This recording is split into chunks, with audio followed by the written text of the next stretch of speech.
Hello everybody, I'm Gwen Campbell-Mindes. Welcome to Books I Should Have Read a Long Time Ago that have been desultorily chosen based on how I feel at the time of choosing them. Yeah, that's my title screen. Live with it.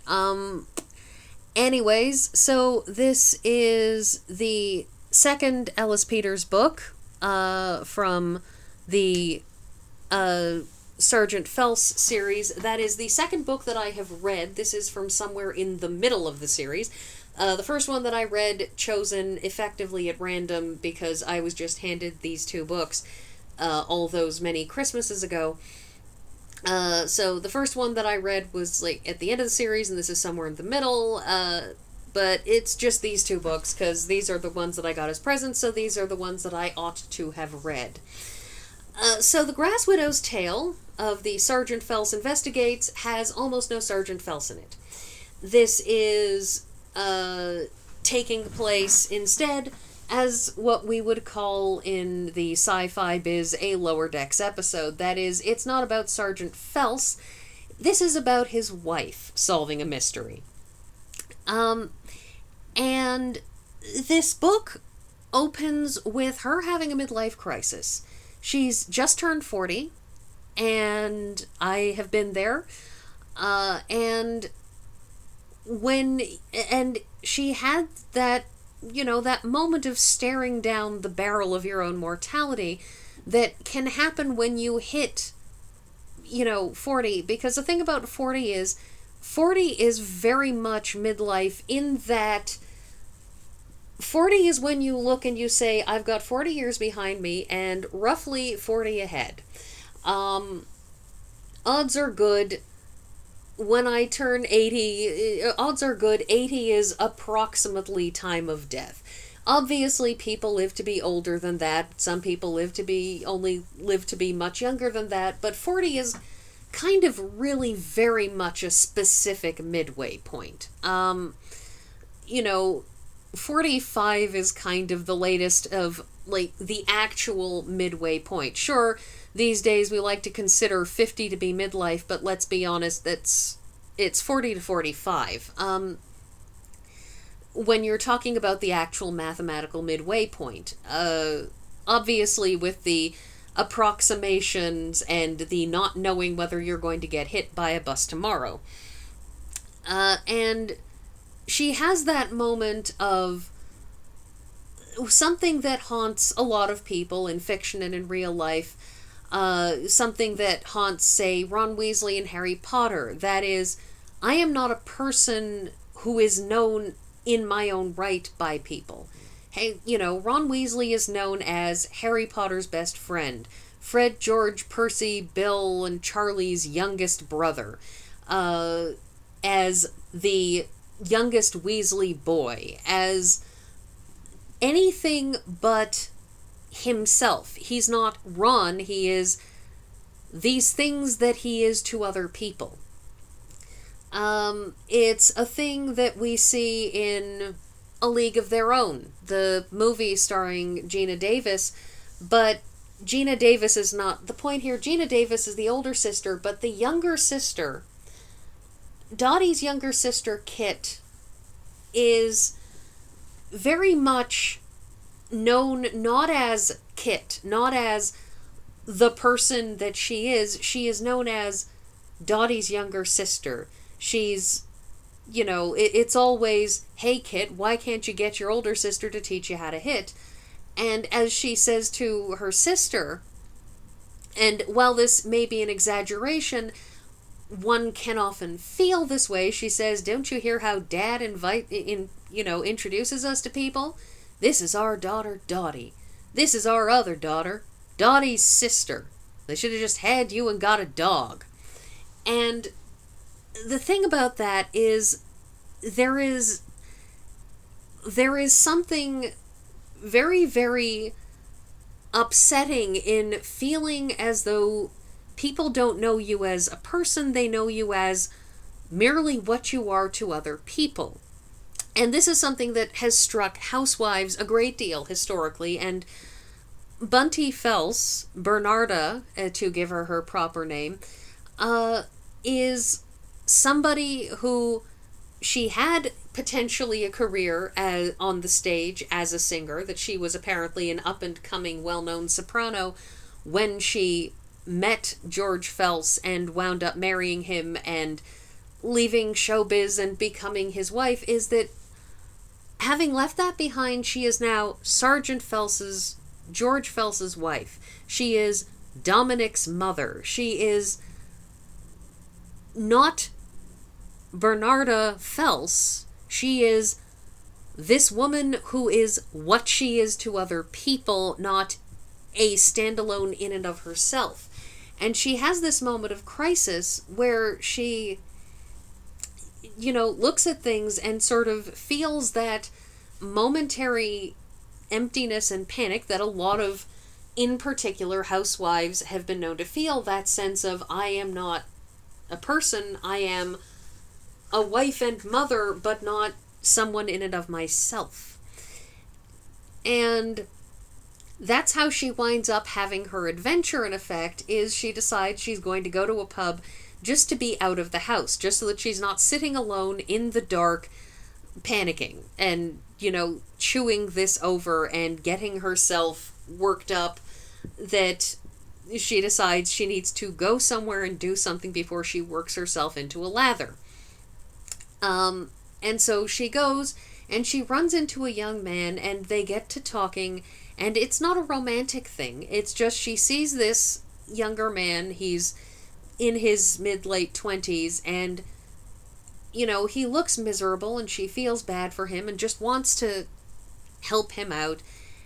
And in the course of events, she accidentally finds a dead body in the trunk of his car, and then he freaks out, kidnaps her, they go hurtling across the country, and by the end of it, she has figured out that the murder he thought he committed, he didn't, that he had gotten knocked out and someone else had shot the woman and then had put the gun in his hand, leaving him confused and with the impression that he had, while fighting with this young woman, Pippa, over her gun, that he had, in effect, slipped and that he thought that he had slipped and fallen, and in the process of falling, the gun had gone off and killed her.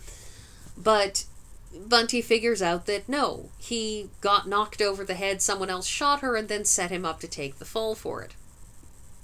So, what happens in this is Bunty is without her husband, is without her son, is just her own person through the whole of the book. It's just her and this young man through the bulk of it, as they talk through this problem, as they work through it, as he tries at first to sort of, work himself up to killing her because she's the only witness to the murder he thinks he's committed, and he doesn't want to go to prison, and he's panicking and stuff.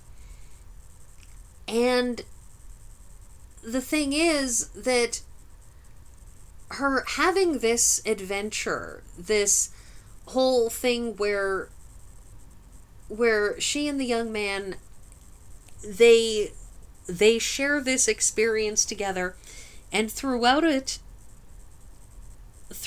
she is throughout it she sort of has just been herself, not an appendage of anyone else. And at the end of the book, it's sort of a thing that this has in its way relieved her mind. It's made her feel like a full person again, like her own person, that she's fine to go back to her life because she's able to say to herself, yes, I am me and I exist. I'm not just an appendage. I'm not just waiting to molder away quietly in a small town somewhere in England, gradually sinking away into nothing. That she's able to sort of see herself and has this sense of accomplishment, after all, from having successfully solved this crime on her own, in effect. And the end of the book has just this weird, strangely poetic ending, and I don't know if this is typical of Ellis Peters. I've read two Ellis Peters books, this one and the last one that I read in this series, and that's it. And that it ends with this odd question, because she didn't cheat on her husband, and, you know, it had never really even occurred to her. And George asks her, "Did you love him?" "It depends," said Bunty after due thought, "on what you mean by love." "I mean," said George, moistening his lips in awe, "whatever it is that makes it possible to achieve a complete human contact with another person.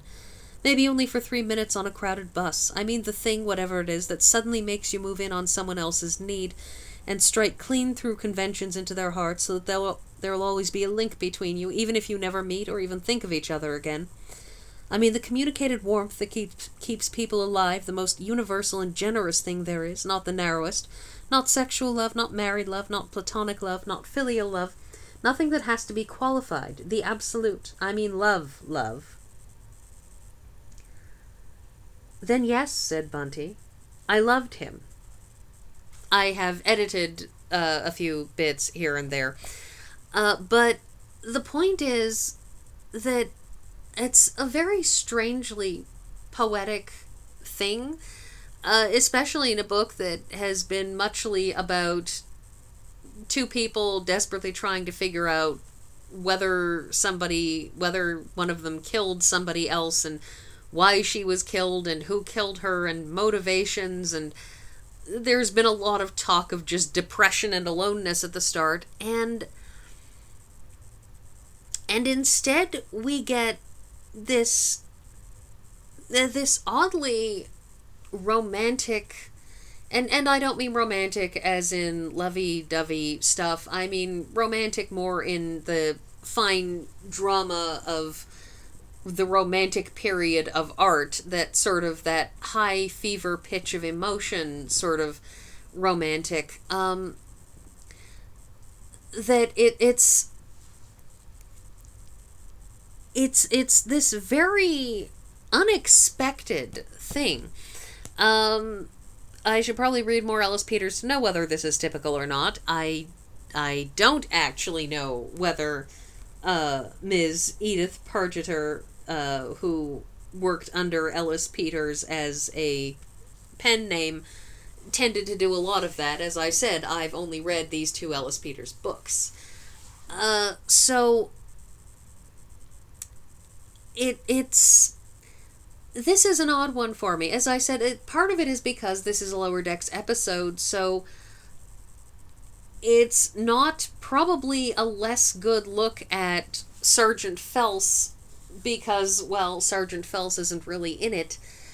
And also, it has a mood very, very different from the other one in this series that I read, which was 50% Sergeant Felse and 50% incredibly over hyper dramatic self-absorbed 12-year-old, which I mean is certainly a perspective. Most children are intensely self-absorbed. It comes with being a child. But this is an unusual one. I mean, it's good, it's solid, it's not like super heavy fare. I wouldn't call it a deep philosophical thing, but it has its moments, which it pulls a little in a slightly different direction, although granted the murder mystery is not something that I have read vast amounts of. Anyway, that is, I think, everything, and I will see you all next week.